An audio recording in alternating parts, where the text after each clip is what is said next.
Coming up on the Social Hour, Facebook has beefed up its patent portfolio and also added listen buttons. Tumblr's going ad-based, even though they said that they wouldn't. A new app called Dabble is for location-based tips. Haven't I heard that before? And the Olympics is not very social-friendly. All that and more next. Netcasts you love. From people you trust. This is TWiT. Bandwidth for the Social Hour is brought to you by Cashfly at CACHEFLY.com. This is the Social Hour with Sarah Lane and Amber MacArthur, episode 57, recorded Monday, April 23rd, 2012. This episode of the Social Hour is brought to you by Ting.com. Ting gives you big savings and billing clarity for mobile phone service. Try their online savings calculator and save $50 on your device purchase at ting.com/social hour. Hey everybody, welcome to another episode of the Social Hour from TWiT World Headquarters in Petaluma, California. I'm Sarah Lane. And I'm Amber MacArthur from South Florida. Hey, Sarah. Hello. I like the background in your South Florida version of the Skype apartment. It's very yes. We got like flamingos on that lamp behind you, or something kind of islandy. Yes, you know what? It definitely is South Florida. So we bought a place here last spring, a condo, and they left some stuff in the condo. So some furniture and some lamps. Clearly, I did not go out and buy that lamp. However, it kind of works down here, Sarah, I have to say. Yes. We had great weather in Toronto over the past few weeks, but I heard they had snow, I think, recently. So I'm happy that I'm down here. I was in Idaho at the end of last week.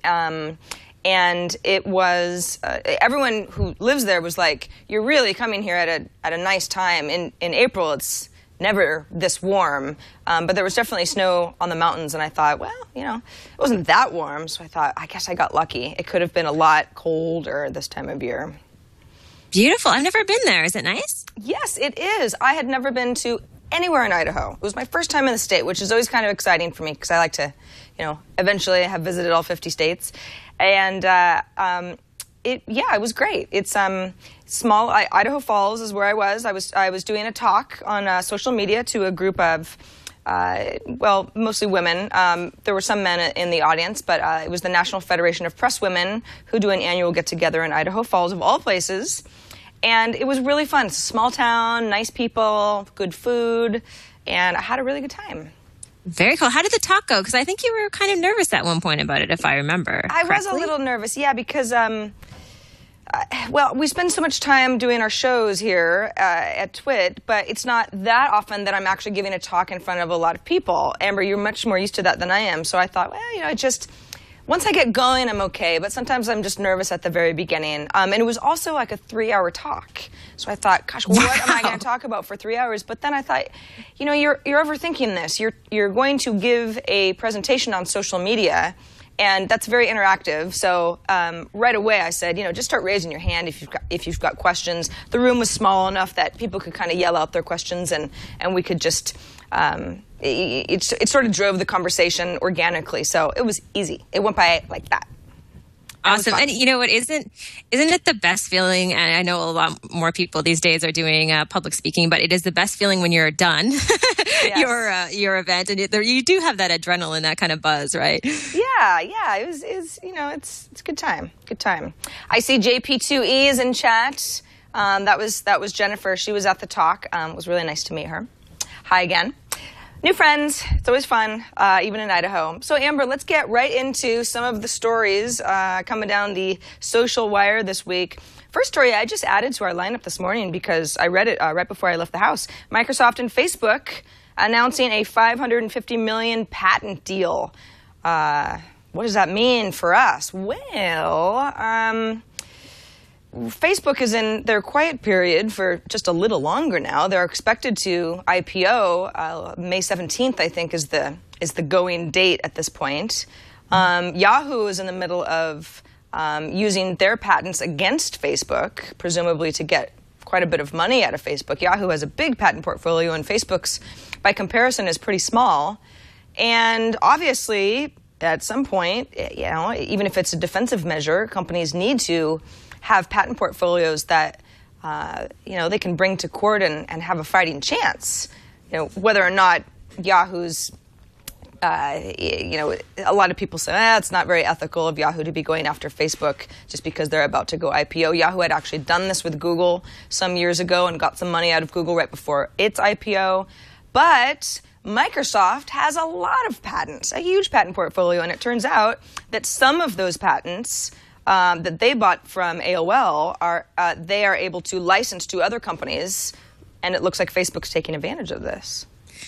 Yeah, based on reading the article, so they'll now have access to more than 600 patents. Sarah, the first thing that goes through my mind when I'm reading this is I'm really happy that I'm not a patent lawyer, especially because I can't imagine the amount of detail that goes into some of these patents and all of the fine print as well. So Facebook seems to be doing so much just getting ready for the IPO, and this is just I think a natural progression, especially like you mentioned because of the Yahoo situation not that long ago. Yeah, it's not a surprise. It's interesting to see these. We have a segment on Tech News Today for anybody who watches that show called Patent Wars, because it's really how it feels a lot of the time. It's like patent warfare, throwing, I've got this patent, now you pay me, and it usually ends up being some sort of a licensing deal, which really on paper ends up looking like companies are throwing money back and forth. Okay, you have to pay me however many millions of dollars so that we stop suing you, and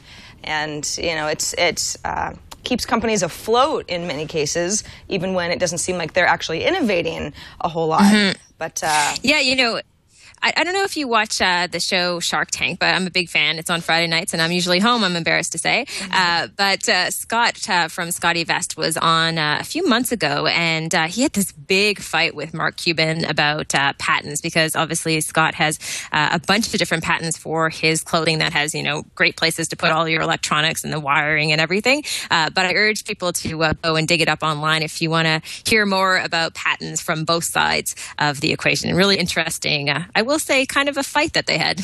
Yeah, it's patents. People get very heated about that sort of thing, and yeah, you can talk about them all day long, because there are truly a lot of. I mean, whether it's copyright infringement or internet property. I mean, it's a big legal mess, and Facebook is not immune. Although Facebook is innovating. In fact, they are getting into something that's a little bit more integrated with music on Facebook, something that Facebook has already been doing with third-party apps like Spotify or Rdio or Mog, for example. But now there is a new feature. If you go to a musical artists page, I have added Madonna here. It's just facebook.com/Madonna. So obviously very popular. A lot of people like Madonna, and there, I can look and see who of my friends are connected to Madonna. Obviously, whoever is managing her page, who knows it's her, but probably not her, is adding quotes and everything. But now there is a new feature called Listen, so I can go ahead and like Madonna. I'm not going to do that because Madonna's actually not my favorite artist in the world. But if I want to listen, and I hit listen here, it kicks me into a little dialog box that says Rdio needs to be open for you to play Madonna.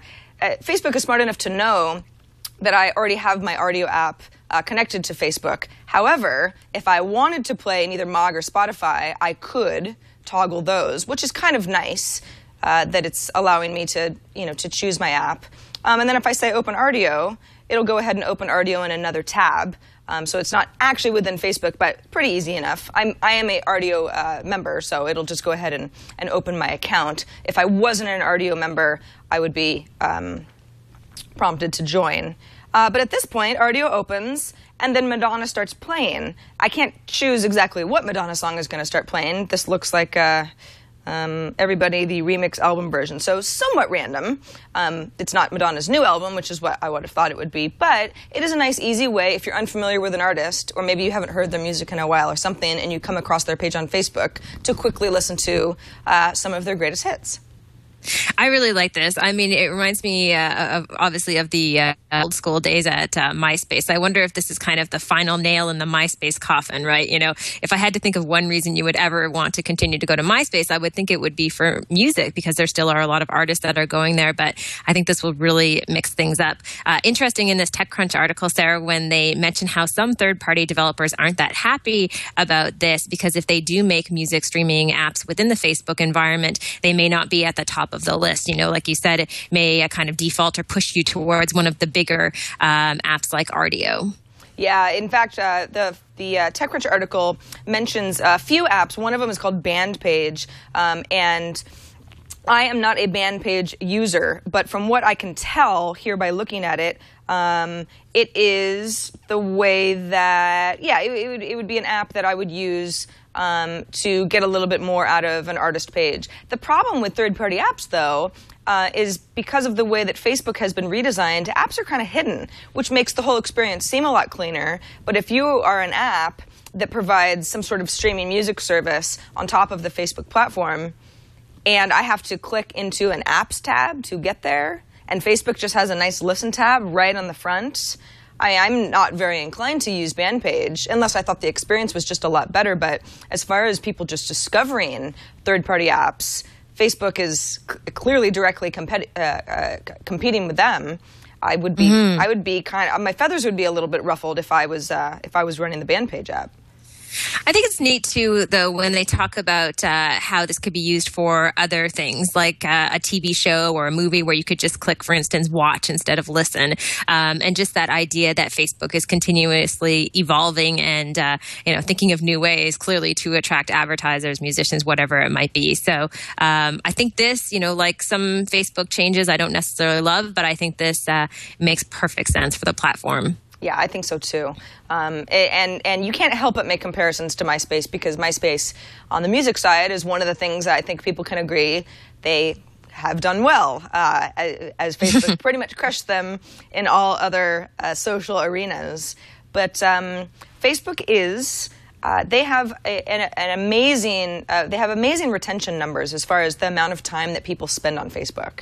And I mean, I pretty much always have a tab open that's just Facebook, because I'm in there so often. And the more connected I can be musically, especially if I just sort of have a pervasive connection open all the time, the better, really. And I'm not really going to Facebook that much now to discover artist information. But especially with musical artists, I might be more inclined to do that if I thought that there was a tighter integration, especially with, a social music service that I'm already using.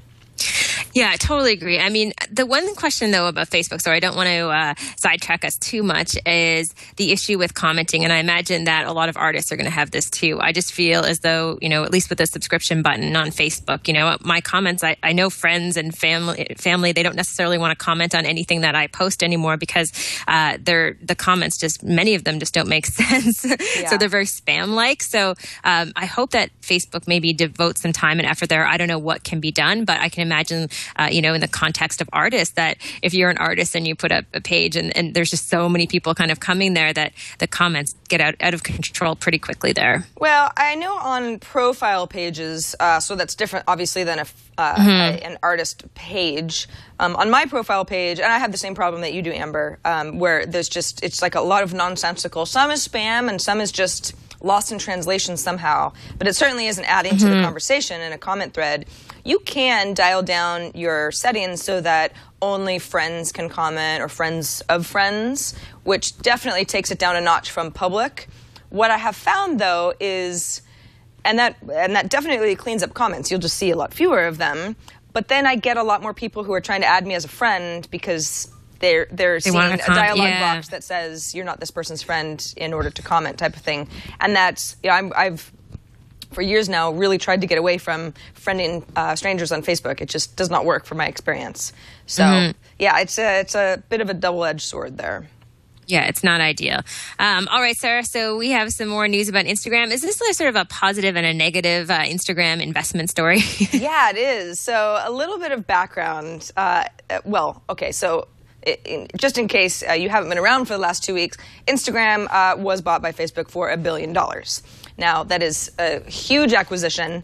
It's very exciting for Instagram's small team, and it has prompted a lot of internet chatter about whether or not $1 billion is too much, whether or not the community as we know it is doomed because Facebook as a large company has gobbled it up and will ruin it somehow. I mean, it is a very, very interesting story. And then you get into the nuts and bolts of, well, who invested in Instagram and who's making the most money? $1 billion isn't just going to one person. It's split up depending on how the company was set up in the early days.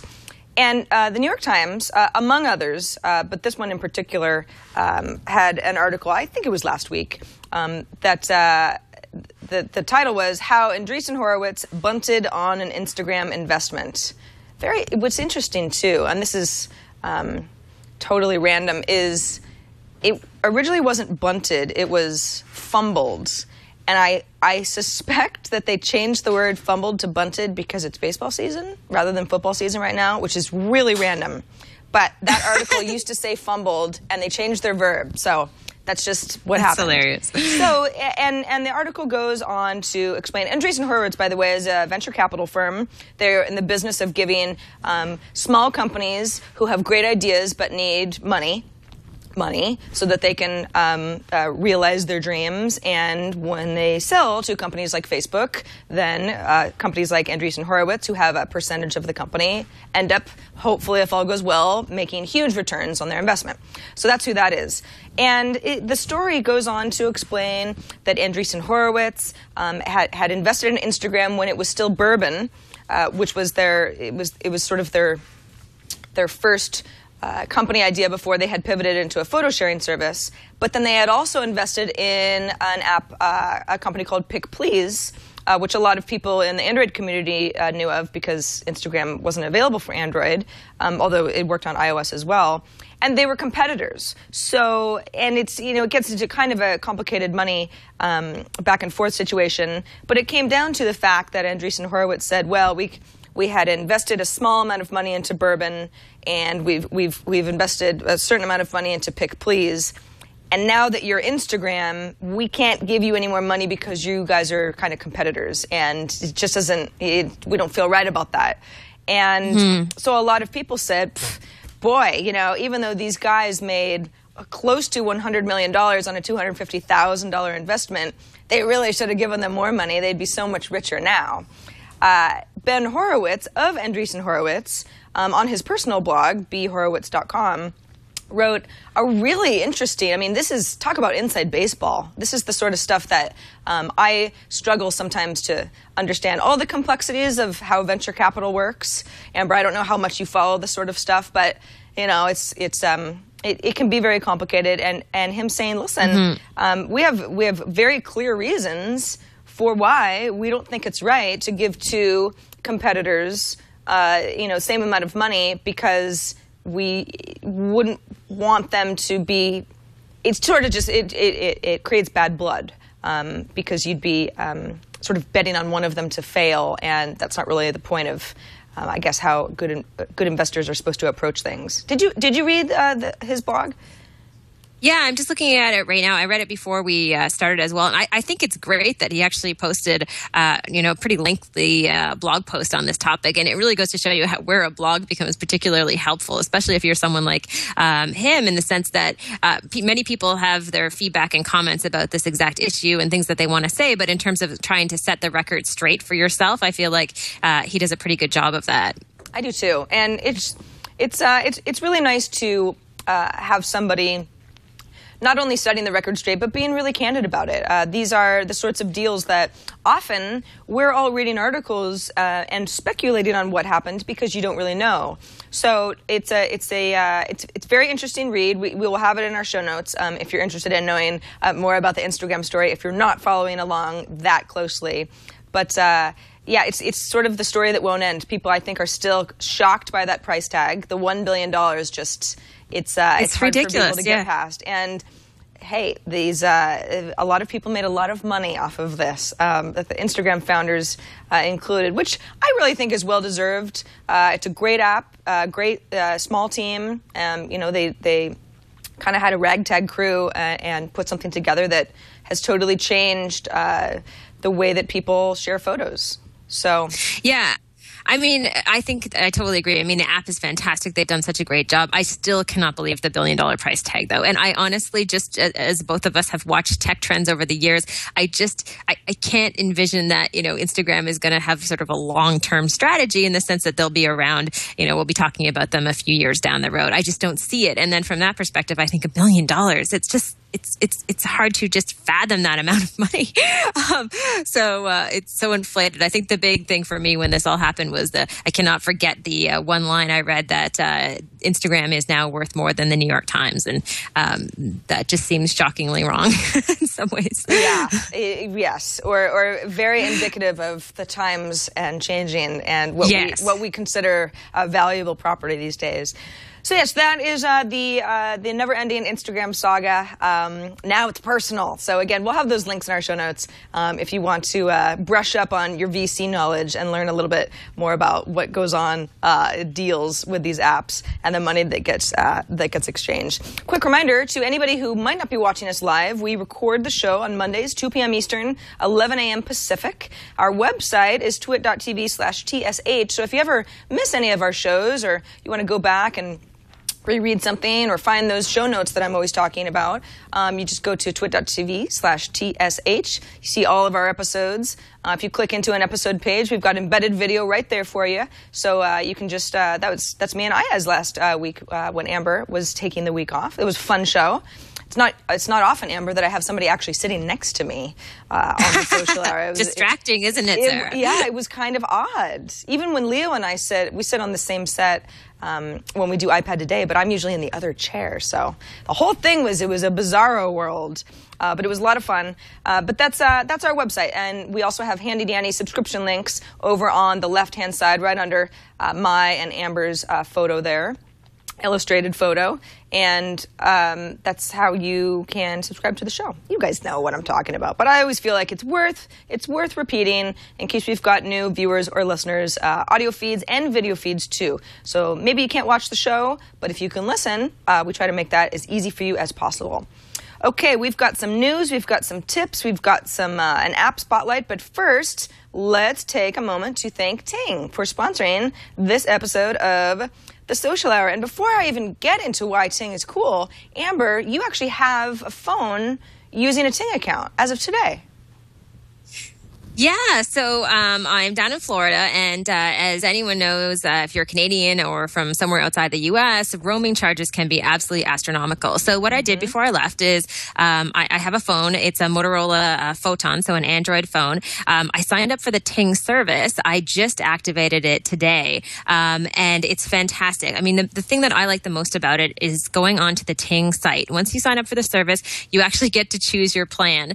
You choose your plan, really simple, it's different sizing, like extra small, small, medium, large, extra large, and extra, extra large. So again, it's just the simplicity. So you choose one of these plans, and if you go over that, all it does is Ting automatically ups your plan. So instead of charging you these insane rates like many of the telcos do, it will allow you to then just go to the next plan, and in the long run, you'll be saving money. So really simple to sign up. I had one little glitch with my phone that was my fault. I was trying to figure out. I went and got in touch with Ting through Twitter and emailed their customer service, and within literally seconds, they got back to me and were able to help me out. So again, Ting, they also, the company behind Ting also does Hover, and they are really top-notch on customer service. So super excited to actually have a phone plan, Sarah, that I can go in and manage myself. I mean, this is kind of a unique in this day and age to be able to have that much control over the plan that you have in place. And I think Ting has the best service plan and customer service that I've seen out there. You heard it here. Amber's using it and she loves it. It does make sense. If you use less, either megabytes, minutes, text messages than you think you will, you're automatically credited the difference at the end of the month. As Amber mentioned, if you use more, you're automatically billed for that additional amount. But you don't have to, you can use it a lot more realistically month to month rather than buying a big plan, because every once in a while on a month, you end up using a lot of data. So it just makes a lot more sense, because we've got complicated lives, and we're on our devices all of the time, and some months are different than others. So Ting has a really good approach to all of this, which really makes me wonder if this isn't the way that everyone will have to go eventually. Also, Ting lets you purchase phones right from the website. Prices range from about $100 to up into the $500 range. Several models to choose from: Motorola Photon, HTC Detail, Samsung Transform, LG Optimus, just to name a few. So you can save money, because if you go to ting.com/social hour, that's our little code, you can save $50 off of one of those device purchases. $50, yeah. So, $100 phone, you get $50 off. All of a sudden, that is a very attractive price. So if you're interested in a Ting account, it looks good to you, definitely go to ting.com. And certainly if you're going to buy a device, or even if you're not, ting.com/social hour, so they know you came from us. It is absolutely the best way to have a mobile plan in this day and age. So thanks to Ting. All right, moving on to the Olympics. Who else loves the Olympics? I love the Olympics, Sarah. I do too. They are so awesome, but I do not love this story. It is kind of disturbing, I think, because I think of the world that we live in today, where people are sharing so much content, and it appears as though the branding police at the Olympics coming up in London are trying to clamp down on things. Yeah, the Olympics it's one of those events, it happens, it's a big deal, obviously. Everyone knows what the Olympics is, but you can't say things like, enjoy the Olympics 2012 with Pepsi, unless Pepsi is actually an official sponsor, and they are really stringent about that. No, of course, it's not just the Olympics. Soccer games and Super Bowl and they're big events, Oscars, that are also that really clamp down on anybody that may be trying to capitalize by being associated with a brand without paying.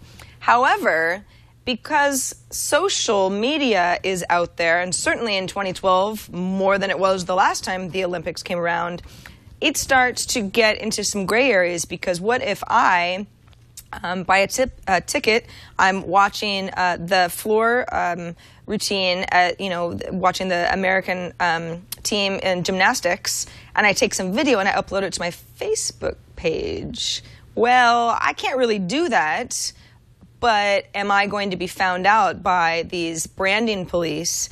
And if so, then what happens? Because I'm not technically allowed to do that. Even if I'm not capitalizing on it, I'm not allowed to show any kind of footage, photos, videos, and the athletes that are participating in the Olympics, it's even weirder. I mean, they can't tweet about a company that's not sponsoring the Olympics. They can't upload photos and videos either, even in, they're in the Olympic Village. It's, it's very exciting, that sort of thing. So it tends to read as if, the Olympics are really trying to spoil everyone's fun. But again, this is a money thing, isn't it? It's all about money, Sarah. I know when you read this paragraph about how they're trying to clamp down on the different athletes, and they talk about their social media and blogging policy that they have in place, and there's a certain span from July 18th to August 15th where many of these advertising rules come into place for the athletes, banning all non-sponsor endorsements. I have to wonder, though, for some of these athletes who are already working with existing sponsors, there must be conflicts all over the place. I mean, many of these athletes would have contracts where maybe they promote companies. It could be an energy drink company or a clothing sponsor, and it appears that this will cause some problems for them. So it reminds me a little bit, Sarah, when we went into the early days of social media, and many companies tried to start banning their employees from talking about the company, and it just doesn't seem like, again, this is a really good approach and something that's going to be able to be maintained. There's going to be violations all over the place. Yeah, and I think what's interesting is there would be some companies that would try to get around these rules. Of course, especially economically, but millions of people are coming into town, London in this case, to participate in the Olympics in some way. And if you're a small business, let's say, within a few miles of one of the Olympic stadiums, you certainly want to capitalize on all of this traffic.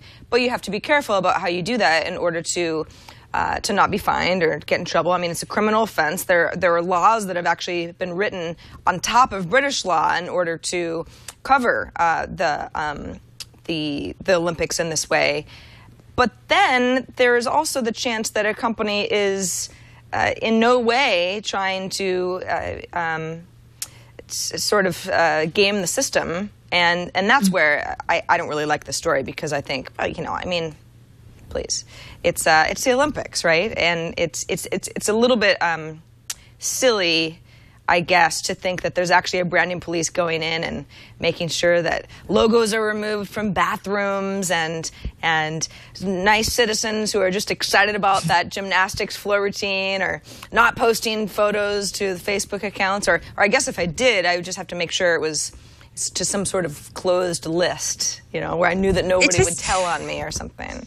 I feel like it goes against the entire spirit of the Olympics. If we think about the Olympics, really, historically, they've been this amazing event that brings people together, athletes from all over the world. And it really, truly is a community event. Now, social media kind of paired with the Olympics, it's a beautiful combination that allows people to continue to share. And then all of a sudden, you have these really stringent rules coming into place. And it just, leaves sort of a bad taste in your mouth. Yeah, it definitely does. But again, they want us to watch the Olympics on TV and on their not on Twitter official streams, yes, internet streams, and they want to control the social experience. It will be interesting to see how effective they can do that, because of course there's just you can't even police Twitter. It's like it'll get away from them, but they are doing their darndest. Tumblr, meanwhile, is going to start selling ad units come May 2nd. What do you think about this, Amber? I don't think it's really a surprise in the sense that, they need to figure out a way to continue to monetize the service, or start to monetize the service in a significant way. I guess the only thing is, when you look into what the Tumblr CEO and founder, David Karp, has said, historically he's kind of been opposed to advertising. So I guess maybe a great opportunity has come their way, and they realize they need to do something to step up and start to sell ads. So we're seeing this everywhere, Sarah. I mean, it's all about the money, Sarah. That's what this is. The whole episode of the Social Hour today. It's all about money. Yeah. For once, companies are motivated by money. Yeah, it sounds like on Tumblr Radar page. I'll try to pull it up here. Radar is it radar.tumblr.com? Maybe, probably.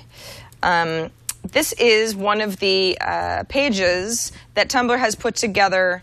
Anyway, I'm not logged in, so it's giving me a password prompt. That Tumblr has put together to help you find cool blogs on the Tumblr platform. So it's Tumblr Radar, and it's everything from interesting people who might have things in common with you, or they are prolific writers, and so on and so forth. And that sounds like where ad units are going to be seen. And they promise advertisers that, I think it's something like 140 million, page views to Tumblr Radar every day. So obviously would be potentially a very lucrative place to get your ad seen. But I think, David Karp said fairly recently, in the last couple of months, that ads were a last resort for them. They were, they didn't want ads anywhere on the platform, which is something that I've always enjoyed about Tumblr. It's nice and clean. You can put ad units on your individual blog, but it's not as if you would see them in the dashboard experience. And anyone who uses Tumblr, can probably agree it's pretty nice. But I guess nothing lasts forever. Even if you don't like ads, eventually you're going to have to let them in, because, unless you have another creative ideas for revenue streams.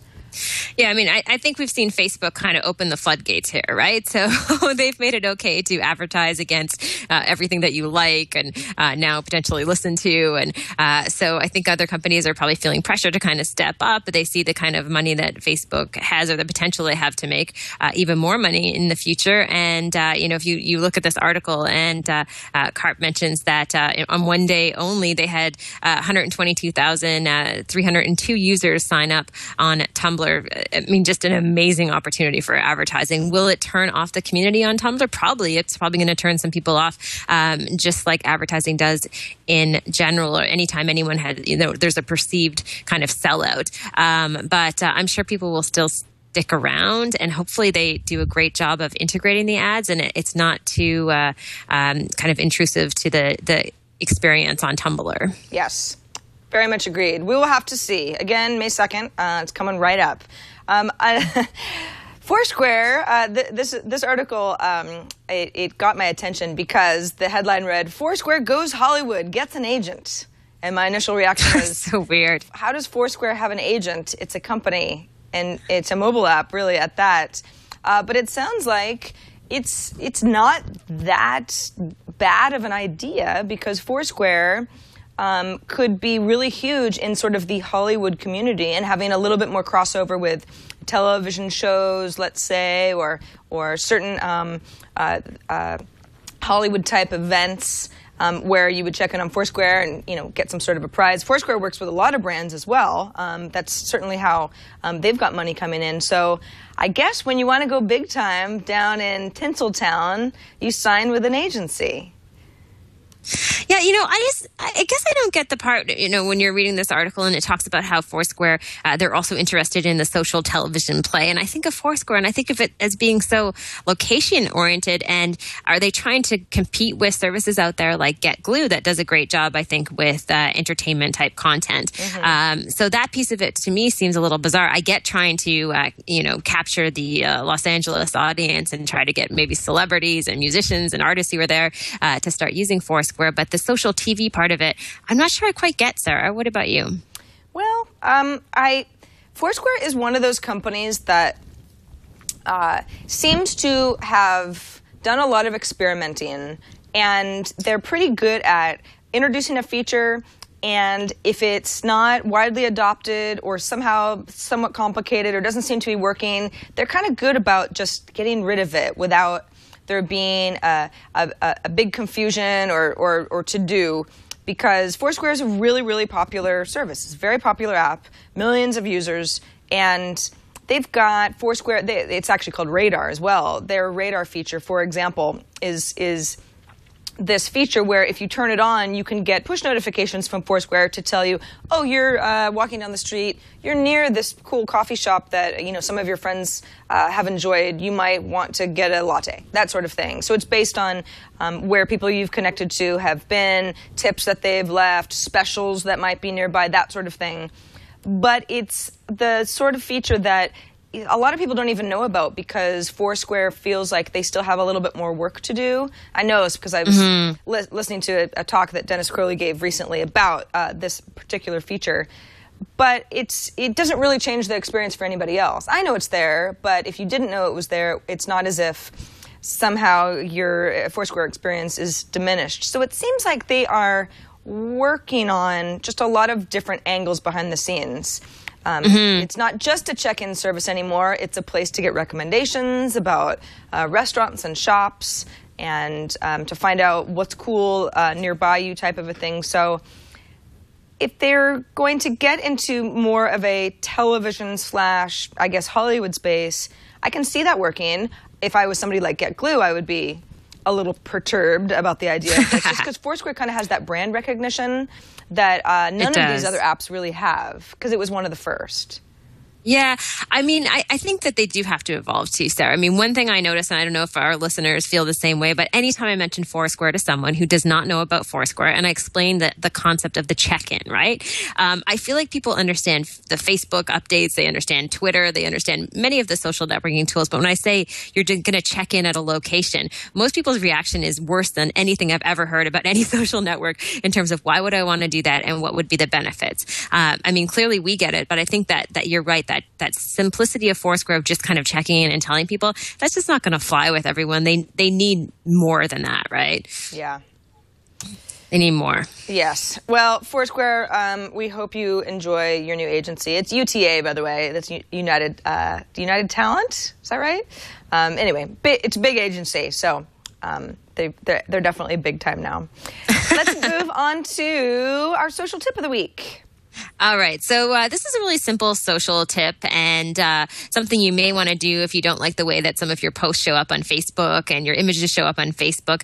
This quick little app allows you to turn your Facebook posts into a Pinterest-like board. So basically, it's not going out to Pinterest, but this app called PinView will take all of that information and present it in a Pinterest layout, which is so common. Many people have copied it. And now you can have that same layout within the Facebook environment. I actually think, it kind of works within the Facebook environment, especially if you're not ready to make the leap and start using Pinterest, but you like the look and feel of the design. This allows you, again, to do this right within your Facebook page and looks pretty slick. Yeah, I think it looks great. In fact, I think it looks better than the organic Facebook experience, actually. That's PinView with one word. It's Amber, the talk that I gave last week in Idaho. We're sitting in a fair, good-sized room. I don't know how many people were in the room. But it was enough to get a pretty good sample of okay, who's got a Facebook account, who's got a Google Plus account, that sort of thing. And I deliberately did not mention Pinterest until we had talked about a lot of other things. And I swear it's like half of the people in the room perked right up. As soon as I said the word Pinterest, it was like, oh yeah, Pinterest. Yeah, we're on Pinterest. Oh yeah. Uh-huh. And it was such a good real world I don't know, maybe wake-up calls for someone like me, where it's like people are on Pinterest. Everybody's got a Pinterest account, and they're excited about it. And not necessarily that. The thing is that I was giving a presentation to some people who were varying degrees of technical expertise or even interest, and a lot of the folks in the room who didn't maybe even have a Twitter account yet, knew exactly what Pinterest was and were ready to talk about it. It's so funny. I was speaking at an event with some investment bankers, and it was a mostly male audience, a little bit older, maybe around 50 as far as the average age. And I asked if anyone had heard about Pinterest, and it was a very small group. And literally there was one man in the back who raised his hand. He's like, oh, my daughter loves Pinterest, and he was so excited. And it reminds me of speaking in maybe, the late part of 2007 when I would mention Twitter and there'd be that one person and you could see the enthusiasm. They were so excited that they actually knew about that service and they knew that it was creating a lot of buzz. So, not going away anytime soon, nor are the people who are copying the design of Pinterest. The copycats never end. So PinView, obviously totally free. If you're on Facebook quite a bit already, as we are, some of us anyway, it seems like, give it a try. You might like it. I think it looks great. It looks a lot like Pinterest. So whether you like Pinterest or maybe you don't necessarily need to join Pinterest, but maybe want to feel like you're participating, you can make Facebook act like Pinterest. Yeah, I'm sure Pinterest loves it. Maybe not. I'm sure they do, yeah. Moving on to our spotlight of the week, and this is location-based stuff. You can't get away from it. There are so many competitors really in the check-in tip space. Foursquare is one of them, actually. But there are other apps that are a little bit more of, here's a picture, here's the location of the picture, here's maybe a tip of what you might get out of a trip to the Golden Gate Bridge based on what I did when I went to the Golden Gate Bridge. And the latest one is called Dabble. Their website is dabble.it, like Dabble It. But I went ahead and downloaded it because I had seen it written up, I think, on the Next Web. And it's actually an iPhone app, but you can use it on your iPad just fine. And I thought, okay, well, I'm always interested in the next big thing. So what's the deal? Well, I'm only connected to one person, my friend Eddie Codell, because it asked me to connect with all my Facebook friends who are using Dabble, and he is the only one. But I could go ahead and invite friends or find people other ways. And for the most part, without me having added anything, I see that Eddie was in Justin Herman Plaza. He took a picture of something. I can go ahead and like that. Outdoor food vendors are popular with the downtown lunch crowd. That's at the Ferry Building in San Francisco. Very true. So, I mean, this stuff isn't necessarily all that compelling for me because I live in San Francisco. But if I was to be in San Francisco for the first time, let's say, I could open up this app and get ideas about what to do, maybe where to eat, those sorts of things, based on where I'm physically located. You can search via places. Or, of course, I could add tips of my own. If I wanted to, take a photo of something nice. I went to a brunch place, for example, yesterday for the first time. I'd never been there before, and I had a great crepe. I'd love to tell people, hey, you should get this. Here's a picture of it, that sort of thing. But, so that's Dabble, and it's awesome. It's free.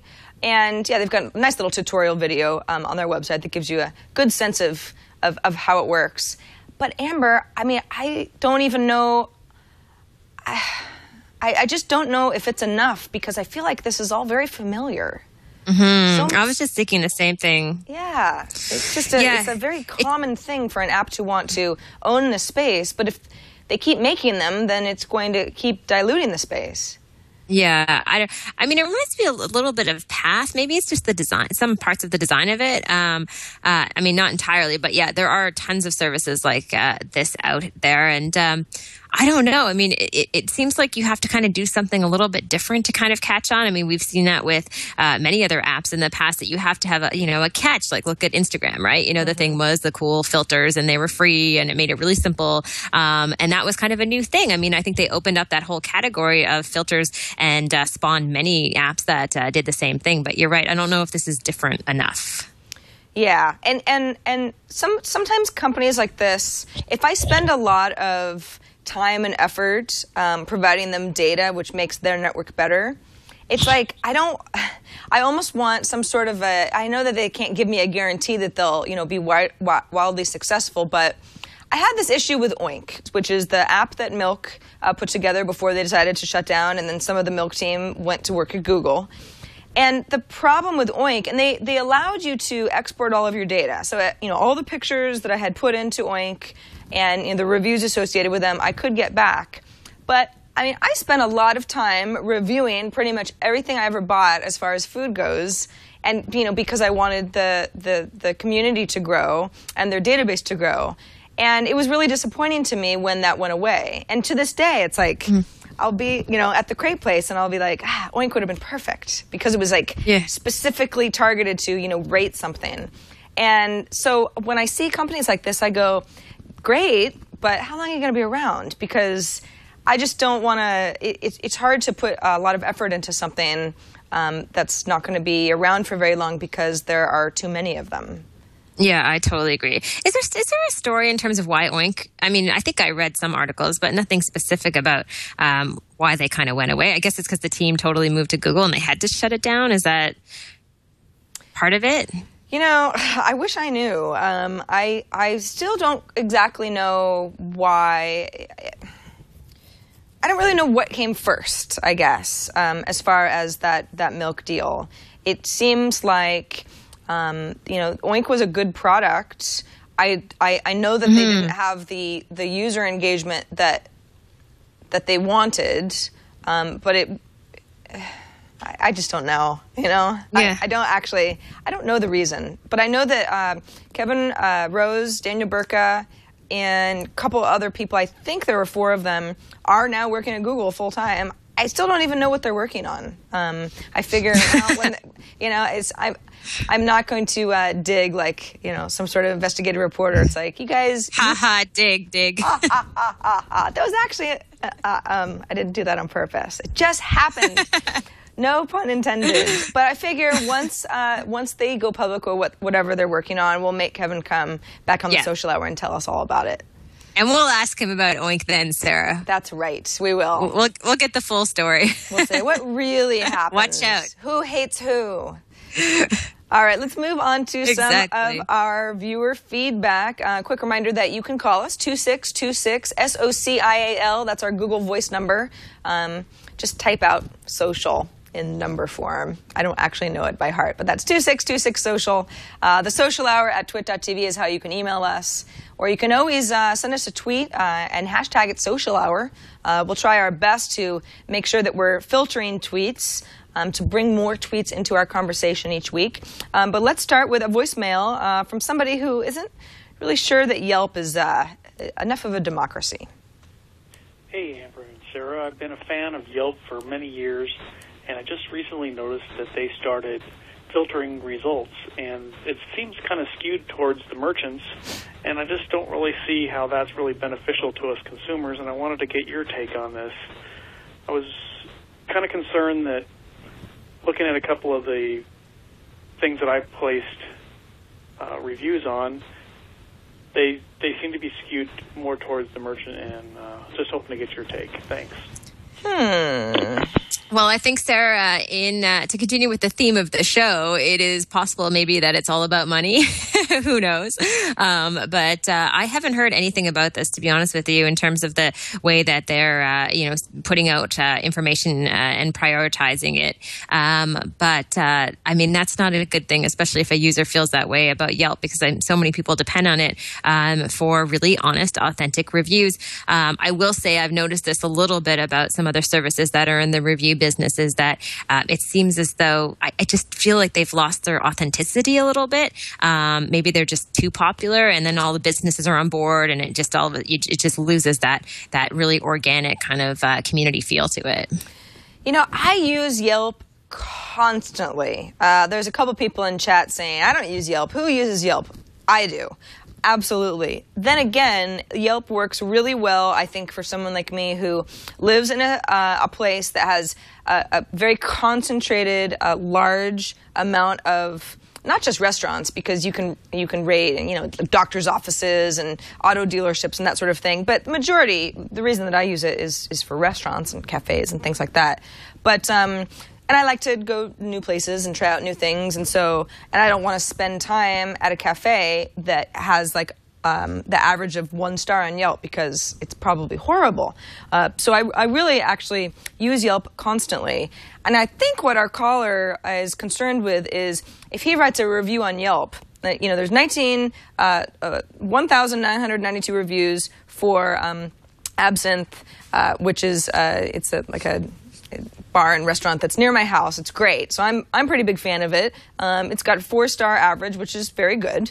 And then you can go, and I'm looking at the app view. So the view on the Yelp experience at yelp.com is a little bit different than this, but it's still the same information. And you can start reading through all the reviews. And what's nice about Yelpers, as they're called, is they are often extremely thorough about why a place gets 4 stars rather than 5, or why it was the best meal that they ever had, or why it was the worst, or anything in between. So it can be I almost actually read Yelp reviews for fun half the time. But you get a really good idea of what this place is like. Now, if you write a review that was maybe a scathing review of Absinthe for some reason, depending on your standing on Yelp, your review might not rise to the top, even if it's the most recent review. So it all kind of has, there's a bit of how you're rated as a user, because obviously Yelp has to take into consideration that somebody from a competing bar and restaurant could come in here and sign up for a bunch of accounts and say nasty things about Absinthe to try to get their rating down. And obviously that kind of stuff happens. So they do have to work a little bit with which reviews are more highly regarded based on Yelp standing, I guess, in the community. So that definitely has a lot to do with it. But Amber, I think you're right. Obviously, businesses get a lot out of having good relationships with Yelp as well. And there have been some stories, they come out every once in a while, that seem a little fishy. A business has too good of a rating, or somebody who had a bad experience at a business kind of, their comments get a little scrubbed from the Yelp system, and people cry foul. Yeah, I mean, I think the advice that for most of the listeners or viewers of the show is really just to kind of proceed with caution. I mean, I use Yelp, I use a lot of other review and recommendation services, but I tend to maybe combine them with, another service that's similar just to get a more balanced review, I think. So you may want to do a little more homework, maybe than just one particular service that's out there. And again, I go back to the point that a lot of businesses are getting really savvy and they're going in there and then they're, you don't know what type of dealings are happening. So just be cautious. But, I think we're all happy that these services are out there. But I find, using more than one can be really helpful. Yes, totally agreed. There was a commenter in chat who said his wife had left a bad review and the review was deleted entirely.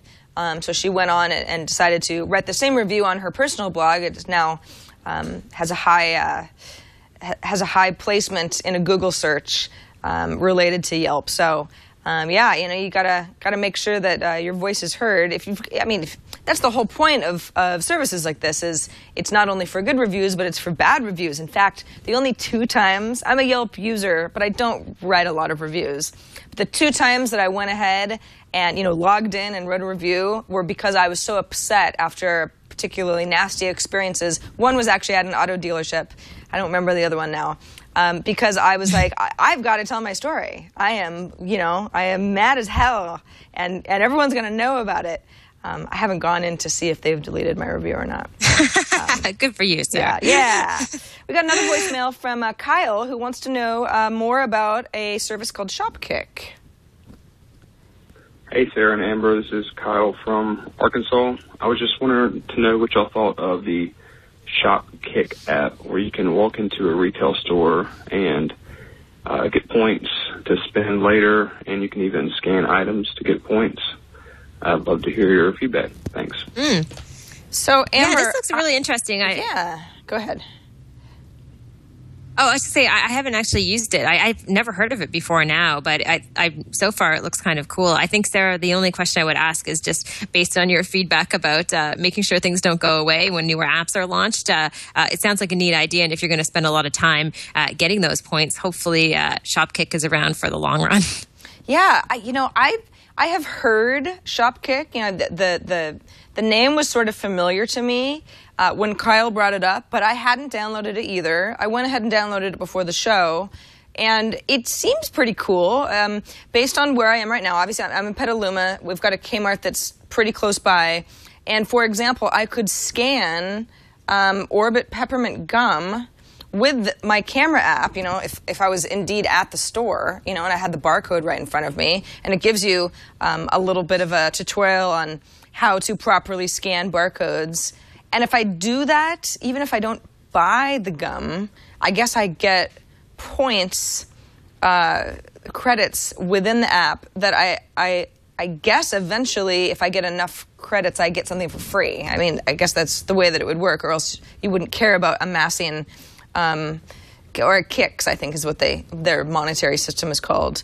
So I guess the idea is if Shopkick and Kmart get together, and Orbit Gum for that matter, and say, if you're already holding the gum, you're that much more likely, I guess, to buy a pack of the gum. So everybody just gets a little bit more sales out of the whole thing. It seems like a pretty cool idea.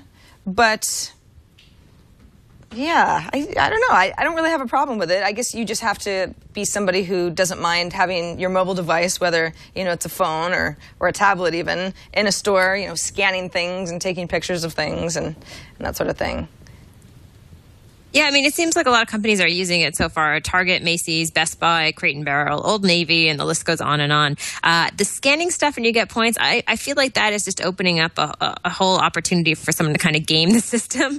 And I can only imagine someone going into a store and, just starting to scan a bunch of items to get points. So I question that element. But I think if kind of go into a store, if there's something more, even just walking into the store and kind of checking in like you would on a Foursquare, I think that kind of makes sense, but I don't totally get the scanning part of it. I don't either. I think it's just it's a way for them to track your engagement with brands. So that's sort of where I'm sort of like do I have a problem with this? Do I like it? Do I not like it? I think it's, hey, I'm always down for coupons and deals. You know, if I can figure out a way to get, $10 off at Best Buy, and it's not that hard for me to do that, I'm definitely going to take advantage of a little money saving here and there. But then it turns into, how much do I really want to interact with brands? Depends on the brand. I was in Best Buy for like 2 hours last week because I am researching home theater systems. And so it's like, I was spending quite a bit of time in Best Buy. I might be inclined to check out and see what Best Buy and Shopkick have put together to try to save me some money. It looks like if I have enough kicks, I could get a Best Buy gift certificate that could go up to as much as $20. And then they've got a nice little test case of someone named Ramiro who had amassed enough points to get a gift certificate that he used when he bought a new iPad. So I like the idea of that, as long as it doesn't change your natural behavior too much, because it's like, I'll interact with brands to a point, and then it just feels a little bit silly. Yeah, I sometimes feel in the retail world like it's almost as though retailers are sort of throwing spaghetti at the wall and seeing what apps stick, so to speak, in the sense that they're trying out all these different things they don't really know. And again, I worry, like you mentioned before, about that long-term strategy. But I do have a good friend who's a retail expert. He's fantastic. So I'm going to ask him about Shopkick and see what he says about it. I'll tweet him right after the show. So hopefully we'll have an answer from someone who specializes in that field. Cool. Sounds good. On to our app of the week. Hey, we've never had an app of the week before. This is new. Yeah, so I was looking for memes of the week or a tweet of the week. I didn't find anything that interesting, but I really wanted to mention this app that I found that's called Twizgrid. I just read about it this morning. Really great for Twitter users, and I know a lot of people who are listening are fond of Twitter. This allows you to display Twitter photos in a really beautiful way. So if you want to scan Twitter for pictures, just images, you can do that and have these really pretty albums. You can also search images based on location. And so I think, for a lot of people, they'll find and discover some really interesting content, especially if you're going traveling and you're going to visit a new city and you want to see what pictures people have taken of that city. I think this makes it kind of fun. Again, totally free, Sarah. So if you don't like it, you don't have to use it, but neat to see, a different way to be able to view Twitter content. Yeah, I love these free apps. I'll try anything if it helps me absorb Twitter in a different way. And obviously, if it doesn't cost me anything, that's a huge bonus, because especially with images, and I like the services that will scrape Twitter to give me certain kinds of information, because I'm not going to be able to see all the images when I'm just trying to catch up on Twitter, because I'm reading things and then there's links and I end up missing stuff. So if you were to say, I just want to focus on everything that's visual, image-based, that's being shared in my Twitter stream, Twizgrid seems like a pretty cool way to do it. Twizgrid. If you can remember the name, because it's taken me a while to say that name properly. Yeah. Twizgrid. I think they're just running. It's not the prettiest of names. We're just running out of words. So now even the made-up words are getting sillier and sillier. But if it's a good service, I can look beyond. It. All right. So Sarah, I think we're ready for the rad or fad. Yeah. Let's do it. I found a weird one this week. I kind of like finding really, sort of strange things for rad or fad, because sometimes with technology, you can't believe what people are dreaming up.